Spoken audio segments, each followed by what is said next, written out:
नमस्ते, मैं हूँ doctor Sampurna Ghosh. I am practising ENT specialist in Hyderabad. आज मैंने ये वीडियो बनाया। This is an simplified version of what is the treatment protocol going in the hospitals.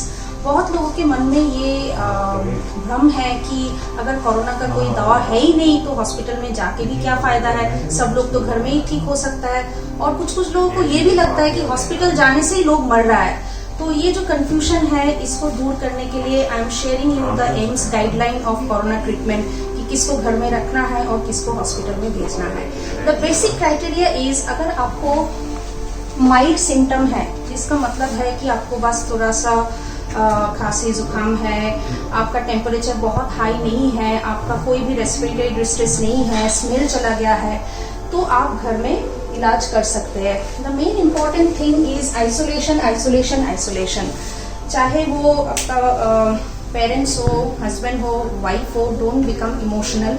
Isolation is the only scientific technique. उसको एक अलग घर दे देना है, वॉशरूम दे देना है, जितना कम हो सके उसका रूम में एंटर करना है। जब एंटर कर रहे हो तो उसका वो रूम का विंडो डोर खुला हुआ होना चाहिए। If the room is well ventilated तो उसमें आप घुसने से आपको ट्रांसमिट नहीं होगा।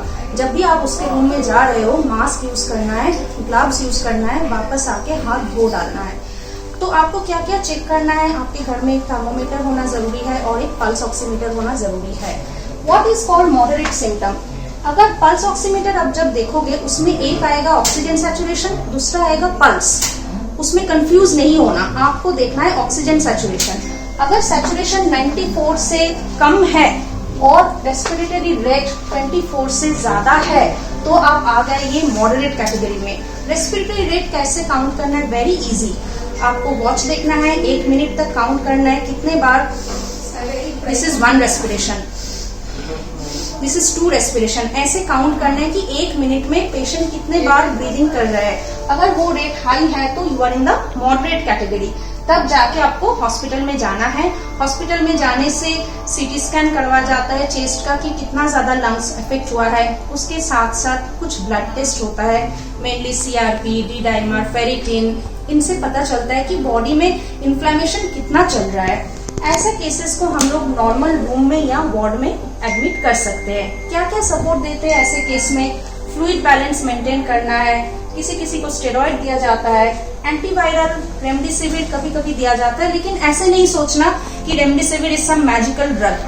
अभी रेमडेसिविर का जितना ब्लैक मार्केट हो रहा है, लोग पागल हो रहा है कि कहाँ मिलेगा कहाँ मिलेगा। इतना इसका जरूरत नहीं है। माइल्ड सिम्टम वाला को तो बिल्कुल नहीं है। मॉडरेट में भी सिलेक्टेड पेशेंट में ये दिया जाता है। टोक्लिजुमैब और एक ड्रग है। इसके अलावा स्मॉल पेशेंट्स को, कुछ पेशेंट को लो मॉलिक्यूलर वेट हेपरिन दिया जाता है, जो कि ब्लड थिनर्स है।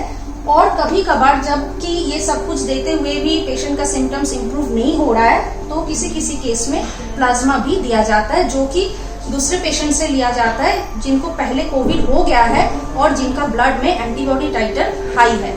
Now coming to the last part of my video कि सीवियर सिम्टम्स किसका है।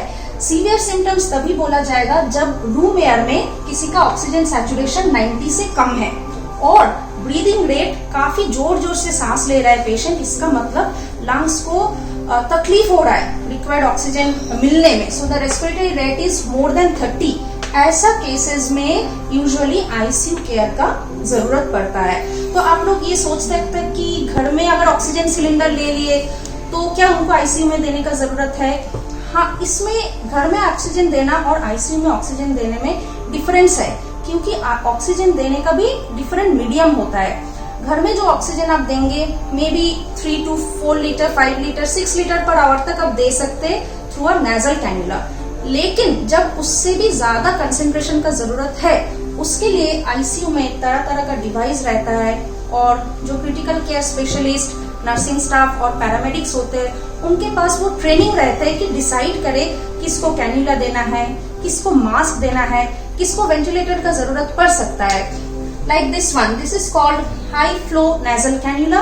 अगर इससे जरूरत पूरा हो गया, सैचुरेशन 94 तक आ गया तो फाइन, नहीं हुआ तो NIV which is called non invasive ventilator.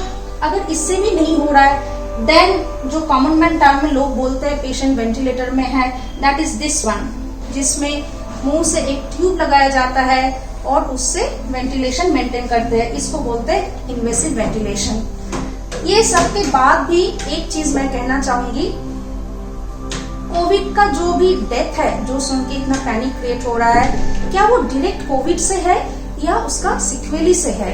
ज्यादातर देखा जा रहा है जब डेथ हो रहा है तब तक पेशेंट का आरटीपीसीआर नेगेटिव हो चुके होते हैं। इसका मतलब है एक्यूट इन्फेक्शन फेज में कॉम्प्लिकेशन नहीं होता है हमेशा, कभी कभी उसके बाद में होता है। और वो क्यों होता है? That is called the post infection sequelae. Covid के कारण, स्टेरॉइड के कारण पेशेंट का इम्यूनिटी काफी डाउन हो जाता है, स्पेशली जिनको कोमॉर्बिडिटीज है, ओबेसिटी, हाइपरटेंशन, डायबिटिक मेनली, इन सब लोगों को बैक्टीरियल इन्फेक्शन और फंगल इन्फेक्शन होने का चांस है। कभी कभी पेशेंट को सेप्सिस होता है और कभी कभी म्यूकोरमाइकोसिस जैसा भयंकर फंगल इन्फेक्शन होता है। ये स्टेज में जाने के बाद मोर्टेलिटी रेट हाई हो जाता है। लेकिन जब तक पेशेंट माइल्ड स्टेज में है और मॉडरेट स्टेज में है, इसमें मोर्टेलिटी रेट नहीं रहता है। They can smoothly come out of the infection. Severe case में भी ऐसा मत सोचना कि जितना पेशेंट आईसीयू में जा रहा है सबका डेड बॉडी आ रहा है। No, lot of ICU patients are getting recovered and going home. A very small percentage of unlucky patient actually succumb to the infection. So be hopeful. Prevention is better than cure. Try to prevent the getting the infection. Everybody get vaccinated. ऐसा भी cases है vaccine के बाद infection हुआ है, लेकिन जिन लोगों को वैक्सीन लेने के बाद इन्फेक्शन हुआ उनको ये स्टेज में पहुंचना नहीं पड़ा है, वो लोग इसी स्टेज से वापस चले गए। इसीलिए वैक्सीन लेना जरूरी है। और अगर घर में किसी को हुआ है तो आइसोलेशन मेंटेन करना जरूरी है। कितना दिन? At least 2 weeks. सिम्टम शुरू होने से 15 to 20 डेज आइसोलेशन मेंटेन करना है। Thank you.